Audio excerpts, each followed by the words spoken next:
Hey guys, this is EcksToo. Hello and welcome to another Star Wars Squadrons video. So before we begin, I just want to say thank you guys for giving this channel a chance with Star Wars Squadrons content. I know that we focused a lot in the past on Empire at War, and it just makes me really happy that we can cover a game that I am super excited for and, switch things up a little bit. Empire at War will always be a part of this channel. Even 10 years down the road, we'll be playing the newest version of Thrawn's Revenge or whatever else, and hopefully Gus is editing videos for me by then, but also it's nice to just have some variety. And I'm hoping that this can extend to other genres. I'd really like to cover Halo Infinite on a weekly basis when that comes out. I'm super happy that Charlie's Mario 64 video did well because we can also cover more stuff like that in the future. So yeah, again, thank you guys for the support. Now, I do still have more Squadron content planned, although I would say that I've gotten a lot of the videos that I've wanted to do out of the way. So down in the comments, let me know what you would like to see me cover next. I know my next Squadrons video will probably be an analysis of the TIE Bomber and the Y-Wing, whether they're worth it in every game mode and in every situation, or whether they're a little too niche to be useful. Anyway, today I want to talk about fleet battles and the possibility for different capital ships to make an appearance. Everything we've seen so far from fleet battles, unless there was something hidden in the trailer, shows us that the New Republic will be using the MC-75 Star Cruiser as their flagship, while the Empire will be using the Imperial II class Star Destroyer. So there are a couple of ways we could get different capital ships, or at least a different capital ship experience in fleet battles. The first would be if one of the sides simply just for certain maps had their flagship swapped out. The second option would be if there was perhaps a larger scale game mode. So let's look at the evidence both for and against these possibilities. So the best evidence suggesting to me that we may get other capital ships in fleet battles is the fact that there are other fully modeled large cruisers in the game. Alright, so a bit of a spoiler warning here for the campaign. I'll give you guys 5 seconds to leave. 5, 4, 3, 2, 1. So in the prologue, we actually see a rebel fleet centered not around an MC-75, but an MC-80 Liberty type cruiser, the winged cruiser that we see in Return of the Jedi. Not only that, but the MC-80 also engages an Imperial Star Destroyer at fairly close range. So everything on the ship works, the guns fire, all the effects are done, and it just makes sense to me at least to have that imported into fleet battles. But there's also another option for the New Republic, the Starhawk. The Starhawk is a brand new capital ship for Star Wars canon, and it's essentially a super capital ship made out of deconstructed Star Destroyers. We know that the Starhawk project will play into the game, and in fact, the fleet battles map that we played on was called the Nadiri Dockyards, where the Starhawks are constructed. I assume that the Starhawk will see some action during the campaign, so it's sort of the same argument as with the MC-80 Liberty. If it's already in the game and all that work went into making it for single player when the focus is multiplayer, well,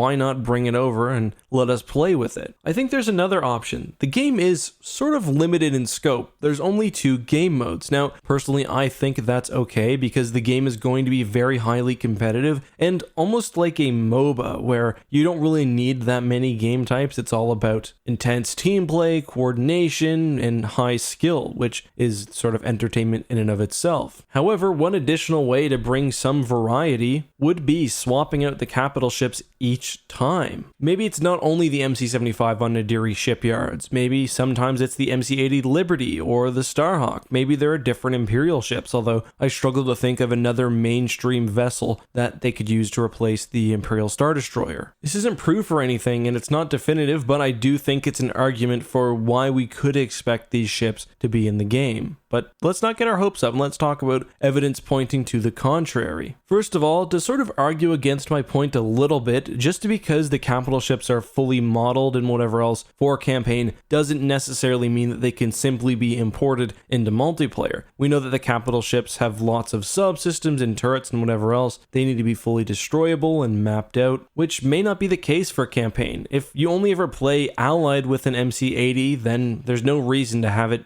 have a damage model. all. I don't necessarily know if this argument is persuasive though, and I think the fact that each capital ship would play differently is actually support for my prior argument about different capital ships adding some variety to the game, but this is just generally speculation, so not super helpful. Another argument against the ships appearing is just the fact that in the trailers it seems like we've seen a good portion of the maps that will be in the game, and we've only seen the MC-75 and the ISD-2 up to this point. Now, you might not realize that we've actually seen more than the Nadiri Shipyards map, but if you watch the gameplay trailer in particular, there's an asteroid map, which I forget the name of, there's the Yavin Prime map, there's the map we played dogfighting on during the technical test, again, I forget the name of that, I'm sorry, and there's another one. So there's not a whole lot of evidence pointing to the fact that there may be other capital ships, and in the fact we know that at the very least the MC-75 will be on certain maps. Now, that doesn't mean that perhaps that was changed for the trailer, or that ships won't swap out depending on the game, as we talked about earlier, but I would say this fact definitely does hurt the chances of other ships appearing. I actually went through both trailers looking for any indication that there might be something that we've missed, and I didn't find a whole lot. However, there is something kind of interesting at the end of the gameplay trailer, specifically in the fleet battles mode. Notably, there's a couple of shots which seem to be from the same gameplay sequence broken up and put consecutively. First of all, and this is interesting, we see a TIE interceptor diving, and we see 2 corvettes for each side, 2 Raiders and 2 CR-90s. Now, this is interesting because in fleet battles, at least in the version that I played, there was only at any given time 1 corvette for each side on the battlefield. So if this isn't some campaign footage just put in the fleet battle section because it looks good, which is definitely a possibility, then this indicates that we may be getting some different type of game mode. Not like a third game mode, but maybe just some variation to fleet battles, maybe larger sizes or something like that. I do think that this is probably campaign footage though. In the next shot we get something very interesting. If we look at this image right here, which I've placed on the screen, we see first of all 2 MC-75s in the background. Now that may just be an effect in the background, they may not have anything to do with the gameplay, but we also see what looks like a Starhawk in position behind the Nebulon Bs, and